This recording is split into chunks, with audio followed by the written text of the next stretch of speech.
This Raw Vision video is brought to you by Metro Solar, proud partner of the Richmond Football Club.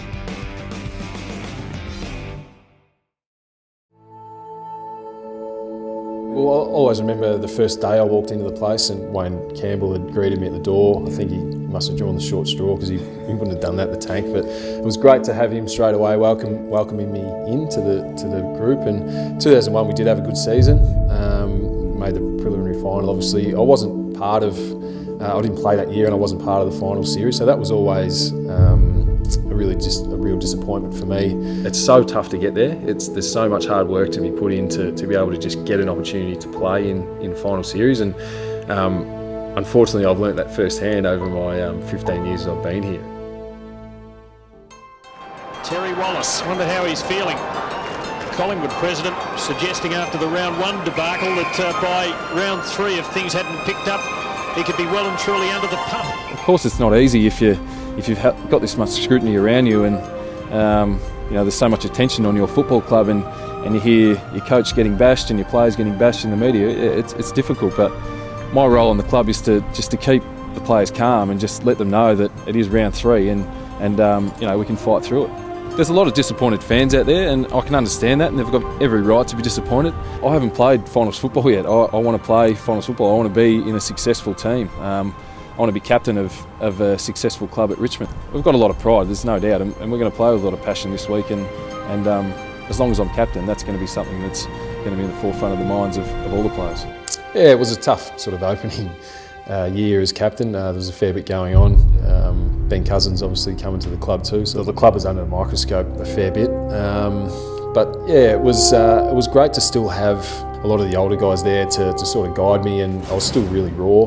I was probably in the right position at the right time to get the captaincy. So I was just really fortunate to have Kane Johnson to have a huge influence on me, and obviously Wayne Campbell still been involved at the club as well. That sort of helped me through those times. It's a pleasing task for me today, here to announce that Richmond Football Club have appointed Damien Hardwick as their senior coach for the next 3 years. From my point of view, every club I've gone to has had a great team-first culture, and that's something I believe very strongly in. I know it's easy to say, but it's not easy to deliver. I think I can deliver a blueprint for success. It's going to take the Richmond Football Club to their 11th premiership in the not-too-distant future, hopefully, Mike. It'll be 8 games, 8 losses for the Tigers. They say you learn more from a loss than a win, and at one stage this year Richmond looked like finishing this season as one of the smartest teams of all time. Yeah, that was really difficult, particularly the first year. I don't think we won a game until round 10 or something like that. We've been compared to the worst team to ever play the game, so that I'll still remember that. But I always remember Damien keeping us onside, keeping the vision well and truly in the forefront of our minds, and making sure that we stayed patient, and we were fortunate enough to do that. And we knew that we had a lot of talent around us. We just probably had to wait for that development, and I think we're seeing the end result of that now. The siren sounds, and after 13 straight losses, the Tigers are no longer toothless. So the Tigers have won it. Oh, that's the stuff that makes a footy club, doesn't it, and a team. I'm not sure I've ever seen Richmond like this. I haven't seen this movie before. Words can't do these pictures justice.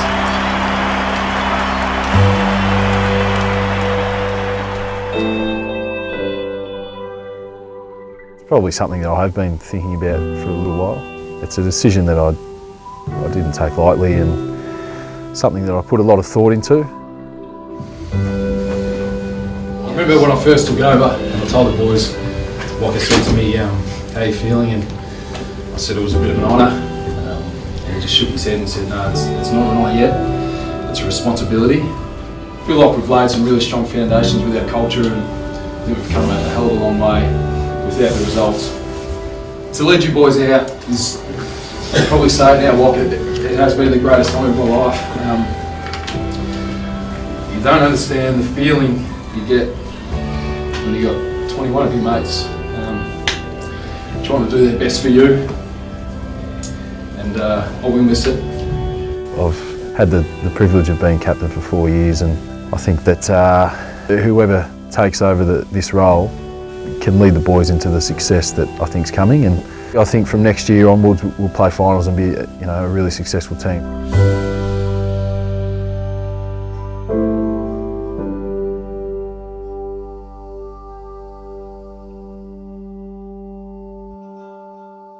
So much written about his unlucky fortune, game 2-3-2 this weekend, the longest serving player with no finals. They haven't just walked into the finals, they've kicked the door down with a win over the top team in the competition.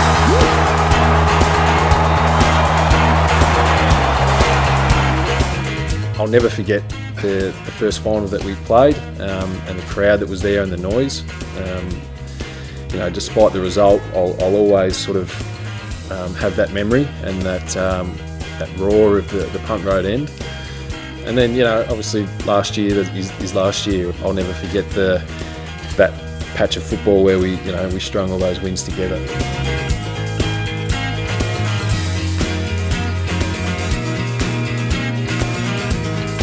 Yeah, I've been lucky enough and fortunate enough to have the coaches back me in and give me the opportunity to play another year, and I'm just trying to repay that favour.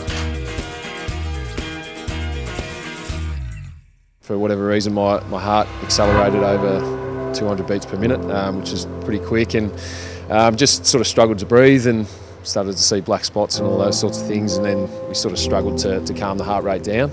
It was a situation that had to be done. The timing's not ideal, so yeah, we're really sort of pushing up against it.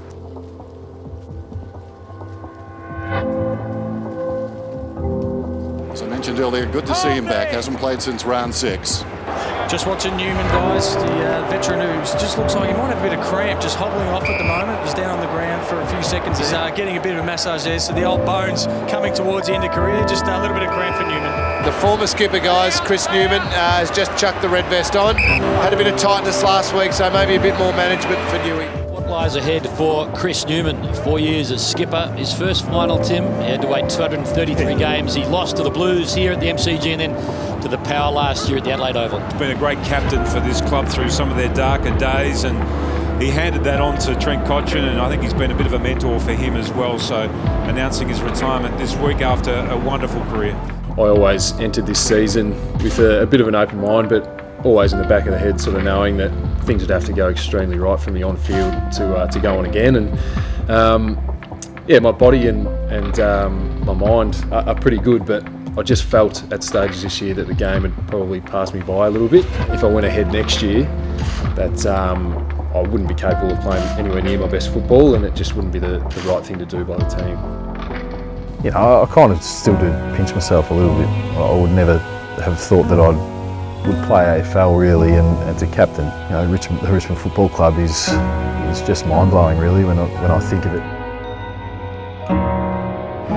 That is a mark of respect, isn't it? And for the final time, he leaves the MCG.